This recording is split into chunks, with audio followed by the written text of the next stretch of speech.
2023 September la sunga anak release film min thangta Jawan kiti actor min thangta Shahrukh Khan ama kechipna ama thona hin hichi film asulaya chun Indian pumpi jing se helova vanoi pumpi chu an hot luing jing nei hichi film athupi dan le amin than dan chu tu chan ge hin achi jingen chuteng ta le hichi filma pangho khon akrol wal set pi hichi film thon a khon sum ana movie nei adia eitola kichim Shahrukh Khan jing in zong hicha hin 100 crore wal set pi ana lo do zawin nas satan hichi athusim khon mi lung thim ana tong kha en film dang banga ki mo tho tho hello film dang banga moral nei lo ta ki mo tho tho jing hello a hin po nat na le thusim ta ta ai lo wal ig thusim ta ta thil khat ama ho in a hin tho do hin Indian pumpi in atha ben lung a khialwin ai lo wal ki gyal do mi tampin ani nan jong apangin adia lamkai ai lo wal gamsung namsunga leader ho mi tampin ki gyal do tha na ani ye tin jong thulut akimu nei hechi film he tuni change hen akiwa chim thei po in chateng ta le Indian pumpi se elo wanoi pumpi a hin record khan in apang zawin Shahrukh Khan film thola adinga jong a hit loi la khana ajaw zawin hitabang film hi tununga hin atho do be se nai po in hechi film hi a film thona se sa mi ho khon 21 crore ai lo wal a hlom pena hi ta chu 2 crore sang a hi so ke win abon changke wa khon sumpi dinga lom chang dinga lom wa khon sum akimu na wa khon akrol cha amu jing win choteng ta ong le hechi a film mo mo nga sumpi amu naw hi ti ding ham ai lawal sum amu do zat mo mong hi 2000 crore lang set pi jong hi alo do zawe ti akimu ni hechi chu hi le film khat thon dinga cha lo thing mo mong ti na hi tai heta ke thona hen hechi film a hen a film chung changa ho ivet na le hin igamsung wa inamsung wa nang leken thil tampi mu dol ejil do sa chu thil tampi la aseidoh no mu chu society sung din mun hi tam khat iga ta lang no mi hichi film a ho ivet na le amo hin moral nei ta tho ho ipi ham itia le hin society sung Indian sunga negu chagu lagu minister ho MLA home minister jat chom ho leader jat chom ho hiti a he milham ho pam formal bola gen thei ta kiwa ho abol gen thei wa ailawal milham ho min sun le jana ne le cha ki hola ailawal amu kham sum ni ko tha ho chumin tia sun jana amu le ne chai ki tu ho hitabang ho chunga ho khan se na agu a bol leader lungthim nei ta ki chim ho mi phalo ho lamkai phalo ho dinmun ho a ha thowin milham ho sumpo hitia ho amo en ki lawa agu a abol le lewa amo beng akanga sum tampita aki koi ho ai lo wale zit leveya mi ho ne ding cha ding bui pi lo ai lo wale MLA khong kai do tengal hi chi khachi ka bol pi ne te wang bol pi lo ai tia chu kam se se ana tonga ata tong do lo heta chu water supply hong ai na banga pi zo to lo gam sunga ke la a heta chu athunei na achi na haw na hi mi ngai lu be ke sa wanga ata ngai lu hi lo hitabang ho din mun ho hi amu oi hi cha athu sim ji pa ho hin na samo mongin hi chi to ki ta ho Jawan film hi hong ki so do hen evet na le hen hi chi actor la ki chim Shahrukh Khan le aloi mi tham khan hitabang ho gam sung hi a hin su the bhain a film dung ju ya ho evet na le hen hitabang gam sunga ho leader ho sumne gu chagu hi ho even na le 50 40 crore lang pp anewin hi cho tabang ho chain su thima aloi phep pi to film dung ju ya ho iga ve na le ama in hi chi gam sunga chi khial na len ta hin po do hin hi cho cha gam sunga amu jiwa filma atho do hin atho na wa yong mi tampin hitin thilon na nevin chuteng tal akiza dung je film avet na hitabang ana tu kha ho de chon thilon na ka nan jong achai uve tin jong akimuni mi tampin Shahrukh Khan actor ho ain ngai sang na tha jong akimu do bein anh ngay sang lâu hòn trong về lên ngày sang na anh thà này độ liệu về thì chân cái trong thua cái mũi hi chỉ hi anh hit mà gì này hi chỉ phim mà con event nào lên và nói pumpi thì đam ai là vale hi chỉ corruption lin bị tạo pi cho min tham chiết Shahrukh Khan le aloi tham chiết nên ai khel độ rồi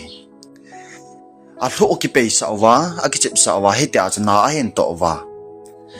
minister ho cha ho amat wa ai lo wa le train ho po hi ta cha kham wa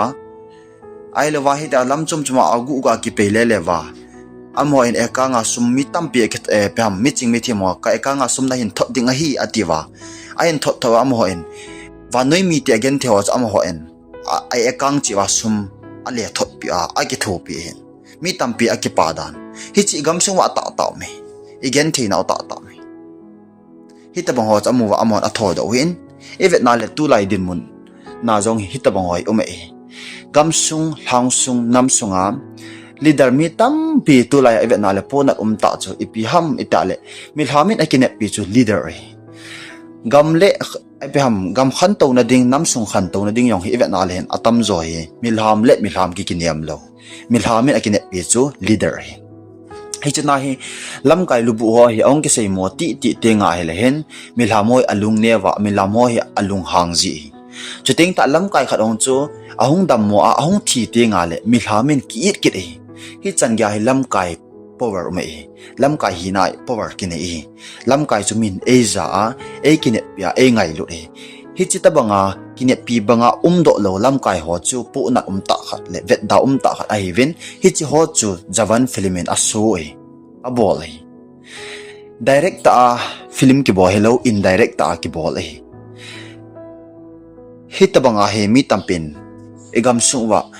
indian sungjinga yo mla ham ai lo vale minister za chomin he ta chu vote hall na milham ho gen the ta vote hall he ti sun aki thum wa ai wanga ahung kai do ting wale agam sunga chu thale jung seng nom ta lo next time ma dinga pa chu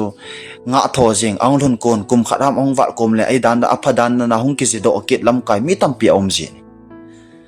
hitabang ho hi ome milhamin akidei chu hole veng sunga ad aneu pena lam lin ho akitup chena ai lo vale in le lo ho anei lo pen jong chu bi ina cheng ta loading langwa ina a chen jawa ai lo vale hita chu kitup chena a ho khwa chu thing se sana om di chu milhamin kideya hiti ho chu a khwa hu te nga le egam sung long cha hin jam hoi hi cha chu ki khial na len ta hu ma ke in sung se nang in sung se lo wa vanoi mi te en egam sung hi te ho chu hi te gam sung hi te sit e pam city concrete state chu anomi a hoi ta mi tampen visit na hong kit na lai di oi he chi chu ki khial na di ta hom thil na chu ama sa pena alam kai amo po leader ho hi akipat ngai ni he gam sung wa pu na ta khat chu hitabang ho hi mi tampi lam kai in ikinep sa wa hobung sung hi hen lang society sung hen lang nam sung hi jong le mi tampi mi hang tampi kinep sa wa akinep na ba do lo athu mai me sei jeng support mai hola min a support te nga la support na banga do zo lo ti tabang ho a khusung